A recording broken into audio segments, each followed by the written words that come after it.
E aí, meu consagrado, beleza? Assistiu o vídeo anterior? Não assistiu? Então, dá uma puladinha lá, assiste em 2x, que a gente tá fazendo uma conceitualização ali, tá definindo alguns níveis ali de conhecimento, só pra gente ter ideia do que vai acontecer daqui pra frente, tá? E pra você que tá chegando do outro vídeo agora, vamos lá pra nossa prática, então, de como a gente pode implantar um cluster Kubernetes. Nessa etapa, a gente vai criar as máquinas virtuais que nós vamos executar. Poxa, Lui, mas você acabou de falar de Kubernetes, de reuso de recurso, de custo, de configuração, não sei o quê, e tu vai usar máquina virtual? Sim, porque máquina virtual ainda é um recurso muito utilizado e é muito necessário em vários aspectos. E o que a gente vai fazer aqui hoje é necessário ter a máquina virtual. E aí um disclaimer aqui, um parênteses, né? Se você já ouviu falar de Kubernetes, já mexeu com alguma coisa e tal, e tá aqui para ver o que vai ser de diferente, né? E vai falar, pô, mas faz sentido isso aí? Eu sei que tem muitas outras ferramentas mais leves, mais rápidas, que você pode instalar no seu SO, criar um clusterzinho ali com um nó, dois nós, talvez, de uma maneira talvez simplificada. Mas só que isso não traz,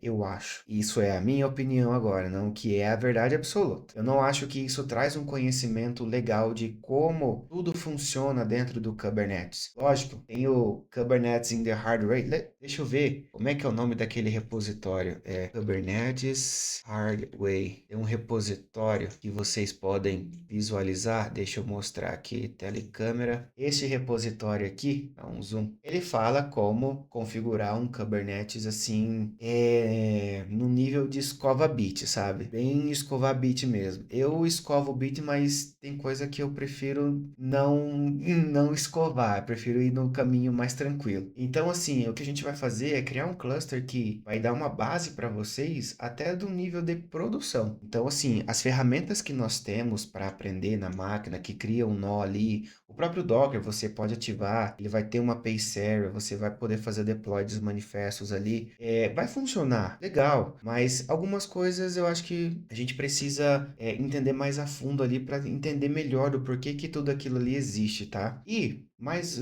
outro disclaimer 2 aqui, só para ficar claro. Neste momento, a gente vai fazer um implante? Não, vamos fazer o deploy de um cluster Kubernetes. Mas, depois deste conteúdo, a gente vai falar sobre cada coisinha que tem ali dentro, para a gente ter uma ideia do todo o ecossistema que é um Kubernetes, tá? Eu costumo dizer assim para os colegas que às vezes perguntam, que pedem explicação, que o Kubernetes é um segundo nível de infraestrutura, dependendo do que a gente está fazendo, tá? Eu vou pegar o próprio caso aqui que a gente vai fazer. Eu tenho uma máquina, eu vou criar várias máquinas virtuais, lógico, eu não preciso configurar firewall, rede, switch, nem nada, mas eu vou configurar as minhas máquinas, vou configurar a rede entre elas para que elas se comuniquem e jogar o Kubernetes em cima. E o Kubernetes em si, ele tem a sua própria infraestrutura de rede, de storage, de um monte de coisa que a gente precisa configurar em cima dele, que ele vai consumir dessas VMs, e essas VMs vão consumir dos hosts. Então, eu costumo dizer, né? Pode não ser esse entendimento que todo mundo tenha, isso também pode não ser totalmente verdade, é uma ideia que eu tenho para mim, né? Que é uma segunda infraestrutura mais virtualizada ainda, e virtualizada não no sentido de máquina virtual, mas no sentido de uma camada de abstração num outro nível para poder oferecer e entregar recursos na infraestrutura, tá? Então já passei um pouco do tempo aqui de fala, vamos então para nossa prática. Bom, o que vocês vão precisar, tá?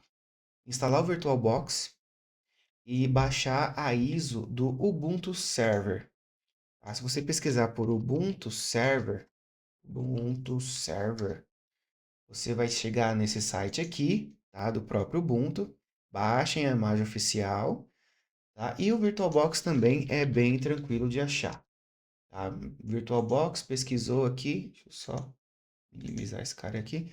Pesquisou, download, baixa o instalador, baixa o extension pack, tá? Coloca o extension pack aí para a gente colocar o extension pack aqui, vem ferramentas aqui nas três bolinhas, extensões e instalar. Instala extension pack aqui, tá? E aí, beleza, eu tenho três máquinas aqui que eu já formei um cluster anterior, mas nessa primeira etapa, essas mesmas configurações que eu apliquei aqui, eu vou fazer agora com vocês, para vocês terem ideia do que precisa fazer, como precisa configurar a máquina virtual para a gente colocar o Kubernetes em cima, tá? Eu vou fazer um novo aqui, eu vou chamar de VM Vou ajustar aqui. VM cluster GitOps. GitOps não, CI/CD, vou chamar assim. CI/CD, cluster CI/CD, chamar de server 01. Vai ficar ali dentro daquela pastinha padrão mesmo.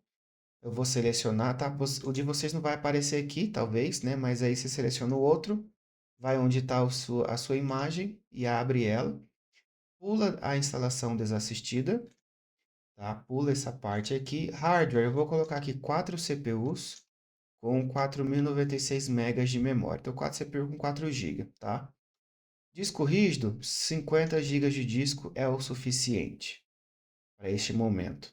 Por que 50 GB de disco? Para que quando a gente for instalar as ferramentas de storage para Kubernetes, para criar volumes e tudo mais, a gente vai ter uma parte que é de SO, ali uns 20 GB que é de SO, e o restante para essa ferramenta, tá? Como é um cluster nosso, lógico, se você tiver disco sobrando, quiser colocar, pode colocar, não tem problema nenhum. Mas como vai ser um cluster que vai ter poucas coisas, vai ser para estudo, então não é necessário tanto armazenamento assim.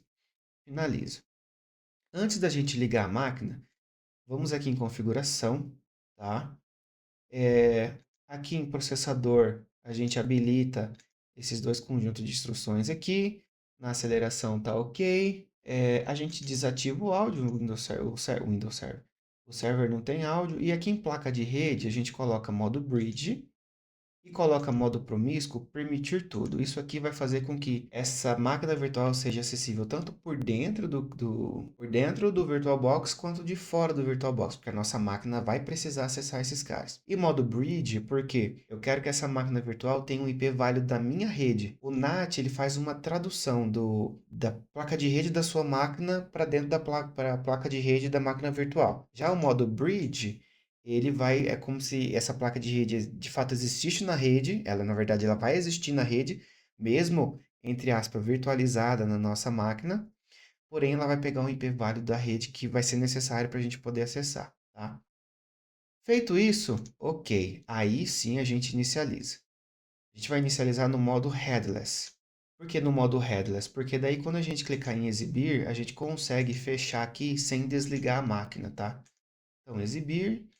Vamos aqui no Trial Install. Deixa eu maximizar aqui essa janela.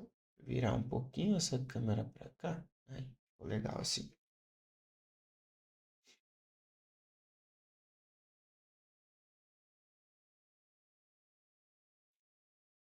Bom, aqui nessa etapa, o que a gente faz, tá? Eu vou selecionar aqui português. Eu vou trocar o layout aqui. Você pode usar a seta, tá? A seta ou tab para navegar nas opções. Eu vou usar aqui e Enter seleciono. Vou selecionar Português Brasil, concluído. Aqui, padrão, não precisa mexer em nada aqui, concluído. Ó, ali ele já pegou o IP da minha rede, ó, 192.168.0 da minha rede interna, que é classe C essa rede, não lembro agora.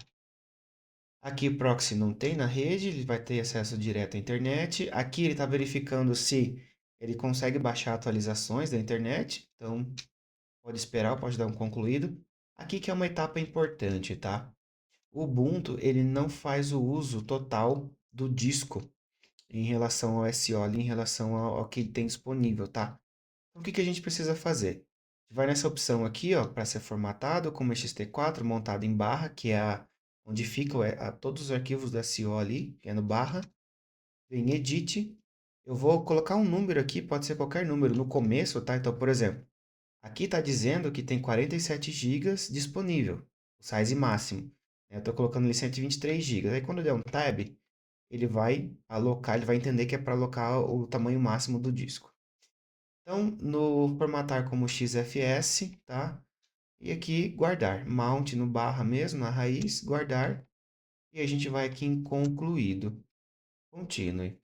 Eu vou usar o usuário DevOps, tá? Meu server name vai ser VM cluster CI/CD server 01. Meu nome de utilizador também vai ser DevOps. Senha, muito difícil. 1, 2, 3, 4, 5, 6. 1, 2, 3, 4, 5, 6.